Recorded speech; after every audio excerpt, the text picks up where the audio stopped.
everyone. Happy Friday and happy October. Sarah's giving you lots of kisses today. We are so happy to be here today, and we picked out a very special Halloween book that Sarah loves because it's all about pumpkins, and it's called Too Many Pumpkins. She's actually already settled in her bed. Linda White is the author. And Megan Lloyd made the pictures. Every year at springtime, Rebecca Estelle planted just enough seeds in her garden to grow vegetables for the long winter. She planted carrots and beans, tomatoes and peas, corn and rutabagas. She grew a little bit of everything except pumpkins. Rebecca Estelle did not like pumpkins. When she was a little girl, money had been scarce. For an entire month, all there had been to eat were pumpkins. Baked pumpkins, steamed pumpkins, boiled pumpkins, stewed pumpkins, mashed pumpkins, rotten pumpkins, breakfast pumpkins, lunch pumpkins, and dinner pumpkins. Enough pumpkins.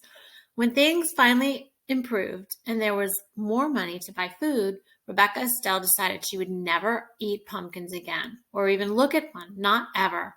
And she didn't until one autumn day, long after Rebecca Estelle's hair had turned snowy white. She was raking the leaves that fell each fall from her black walnut tree, and her cat, Esmeralda, was scratching them just as quickly. All of a sudden, the pumpkin truck passed by. Oh, she heard it coming, and she knew what it was. It rumbled by harvest time every year. She turned her back and concentrated on picking up her fallen leaf. She managed to ignore the truck until splat! An enormous pumpkin tumbled off the truck and smashed into orange smithereens all over the edge of her yard. Come back here and get this pumpkin, she yelled, but the driver sped away. Well, I don't want to touch it, Rebecca Estelle insisted, getting her shovel from the barn, and I won't look at it, she added as she shoveled dirt on top of the pumpkin. I won't even think about it ever again, she declared. And she didn't until spring, when Rebecca Estelle was admiring a new sprout in her garden. She noticed Esmeralda playing in some big green leaves growing at the edge of the yard. How curious, she said, going over to inspect them. I didn't plant anything here. Then Rebecca Estelle remembered the pumpkin truck and the slimy pumpkin smithereens. Pumpkin, she cried in disgust. Come out of there, Esmeralda. I will not water these plants. I will not tend them. I will ignore them, and they will not make it. She picked up Esmeralda and stomped inside. But a week later, when Rebecca Estelle peered out of her window, she saw that the vines had grown. She tramped to the barn, got her garden tools, and went to work on the pumpkin vines. She cut and dug until not one was left growing. There! Now there'll be no pumpkins, and she smiled and went back inside. But the next week, when she was weeding the garden, she noticed that the pumpkin vines had grown back. Rebecca Estelle marched inside and snapped the curtain shut. The only thing to do is ignore them. They won't grow if I don't take care of them, she muttered. So rain or shine, all spring and summer, she never looked out the front window. She used only the back door and never even glanced around the vines. Neither did Esmeralda. Rebecca Estelle ignored the vines so well that in time she forgot why she wasn't using the front door until one autumn day when she and Esmeralda went to rake the leaves that fell each fall from the black walnut tree in front of the house. Do you think she's going to find any? Let's see. Pumpkins! Rebecca Estelle shrieked. Pumpkin vines had twined under the bushes, over the bird bath, through the porch rails, and into the rocking chair. The entire yard was a sea of plump, round pumpkins. Rebecca Estelle could no longer ignore them. She plopped down on the pumpkin nearest her, putting her hands over her face. What will I ever do, Esmeralda? She cried. How will I get rid of so many pumpkins? She thought and she thought. Her mind went back to the pumpkins she had eaten as a young girl. when pumpkins were the only food that her family had.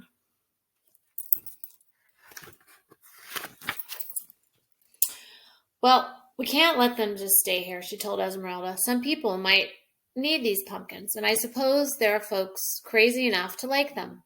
We'll give them away. She marched off to get her wheelbarrow. Rebecca Estelle struggled to lift the first pumpkin, then the second, and then the third.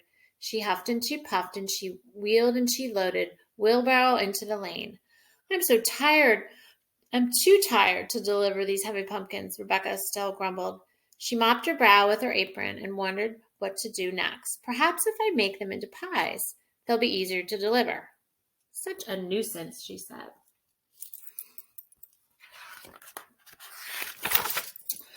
So she went to work. She scooped the slimy seeds out of the pumpkins and out of the shells, and after she boiled the pumpkin meat, she mixed it with eggs, milk, sugar, flour, cinnamon, nutmeg, and cloves to make rich pies. Then Rebecca Estelle made pumpkin tarts, pumpkin muffins, pumpkin cakes, pumpkin bread, pumpkin pudding, pumpkin cookies, until pumpkin dishes spilled out of every cupboard, drawer, and cubbyhole, and the seeds were a mountain in the corner. Well, that's the first batch, Rebecca said, dusting her floury hands. Now to deliver them. She put the wheelbarrow outside the kitchen door and loaded them with pumpkin treats. When it was full, just the thought of delivering all those pumpkin dishes made Rebecca tired. If only people would come and get them. Then she had an idea. Rebecca Estelle whirled around and hurried back into the house with her kitchen knife. This should get people to come, Rebecca Estelle cried.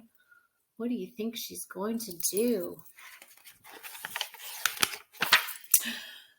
So she took her knife and sat in the middle of the pumpkin patch. She carved smiley faces and a nice round pumpkin, a scary snaggletooth face on a tall pumpkin, and boo, on a short squat pumpkin. She was so busy carving pumpkin she hardly noticed how dark it was getting. When she could no longer see, she went to the shelf in the back porch and got a sack of candles she kept for emergency. If this doesn't get people to come here, we'll have to deliver them ourselves, she muttered to Esmeralda. And look at them. Would you come if you saw those pumpkins? I would. Rebecca Estelle peered into the darkness for a long time. She didn't see anything. Still, she watched, and finally she saw a light, faint at first, then brighter, and more lights bobbing through the night.